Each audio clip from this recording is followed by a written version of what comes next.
Okay, so for this is the video for Module 9, and for Module 9, you are going to read Chapter 9 in the Spring Book. Chapter 9, goodness, in the Spring Book, I have always wondered why he didn't break it up into 2 chapters, because there's a lot of information in there. And because of that, the PowerPoint is actually very important for this particular chapter. It's very lengthy, and it's sort of your cheat sheet. If I were you, given that information, if I were you, I would print out a hard copy of that, or at least download one on your computer for that PowerPoint, because the next quiz that you take will have, I want to say at least half of the questions are going to be from that chapter, especially with regard to all of the different guys you learn about in that chapter. John Dewey, William Herd Kilpatrick, William Chandler Bagley, Harbart, right? Edward Thorndike, William James. All of these people are very influential in education for lots of reasons, but different reasons too. But you'll need to have some idea about why this particular person is important in education. So that being said, that's your little hint, is to have a printout of that available to you for your next quiz. Anyway, so it sort of begins, I guess, Chapter 9. It's called something like Human Capital and the Progressive Movement, or I don't even know what the title is, but I know it talks about the junior high, the high school, the shift to the comprehensive high school, and vocational education. And all of these things are very important. But the whole human capital thing, if you're talking about education, it's basically the idea that education should serve economic purposes. And progressivism, sort of, some progressivists believed that as well, but in a roundabout way. And progressivism really started focusing more on the whole child. It was really one of the first efforts to move instruction from being teacher-centered or content-centered to being student-centered, child-centered. And this was around the turn of the century. This is around the early 1900s to 1920s or so, or maybe a little bit beyond that, up till World War II anyway. But really interesting time in educational history. And there are many, many ideas prevalent during the progressive era,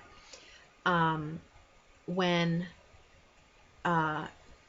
I don't know, basically, you'll probably recognize some of these ideas. If you're taking any other education courses, educational psychology, methods courses, any of those courses, you'll probably recognize some of these ideas and not realize, hey, those ideas are over 100 years old. I wonder why they're acting like they're so new now.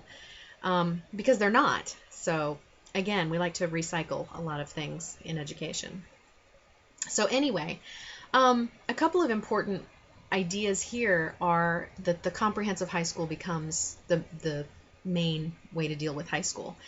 And it really was a turning point, I think a very democratic turning point in our educational history in this country, because, in 1894, that's the Committee of 10 report, and that report essentially was a time when a bunch of educationalists, education administrators, education professors, organizations, the National Education Association, which began as sort of a professional association, not so much a union. That doesn't really shift over to a union until like the 70s, 1970s.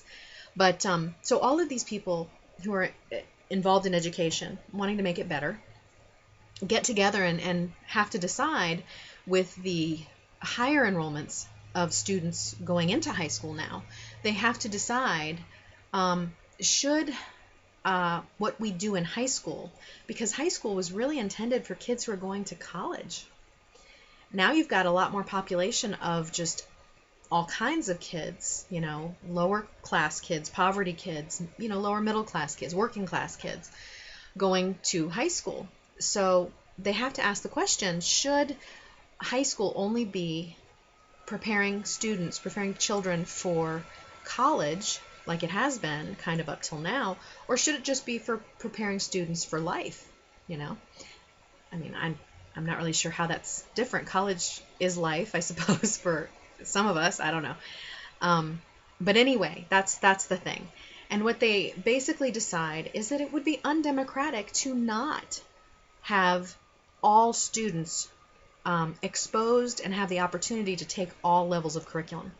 That they weren't going to have, okay, here's academic high schools and here's vocational schools. Okay, they were all going to be, well, of course, that's what the next committee paper does, and I'll talk about that in a minute. That's the Cardinal Principles report. But so for the Committee of 10 report, they basically say that all students should be exposed to all different types of curricula, and which then, of course, leads to the 1918 Cardinal Principles report, which establishes the idea of the comprehensive high school and what should be taught, and that no, we're not going to have sort of, again, the two separate institutions, and where you get locked into something and you can never get out of it. It's just, it was seen as undemocratic. All students should be eligible to be successful in either an academic track or a vocational track. And they didn't really talk about tracks back then, but you get the idea. Plus, they wanted to keep all students in one facility, in one building, because even if you have, the smarter kids taking more academic courses and some of the other kids taking lower level courses or vocational courses, you would still have them interacting in clubs, in the cafeteria, in in other areas of the high school, in electives, those types of classes. So the comprehensive high school, the way that we have it, and I know that it's probably changed a little bit over the years, but the principle is the same. That you don't want to create a class system by doing what they do in Europe, like in Germany, where they have when you're 13 you take a test. If you don't do well enough on the test, you go to the vocational schools. If you do better on the test, you go to the academic schools. And you kind of get locked in when you're junior high age to the opportunities that are going to be available to you. Anyway, so that's Spring Chapter 9 in a nutshell. There's plenty more in there. But again, review my my PowerPoint, because that'll give you a lot of notes for that. So then in Ravitch, you were supposed to read chapter 25 through 27, and she talks more about her solutions. And I think 25 is about class size, which is, again, proven to be something that helps students be more successful. To a certain degree, if you ever read one of Malcolm Gladwell's books, I think talks about class size, and there's like a happy medium. If it's too low of a class size, it actually doesn't help the students as much. But anyway, that's, I don't know how scientific his actual work is, but it's always interesting to learn about and read about. But anyway, chapter 26 is about making charters work for everybody. And she essentially says that basically for-profit charters should be done away with because they interfere with the democratic principles behind public schooling to begin with. And then, of course, chapter 27 is about wraparound services, which is very interesting, and you'll have to read more about that.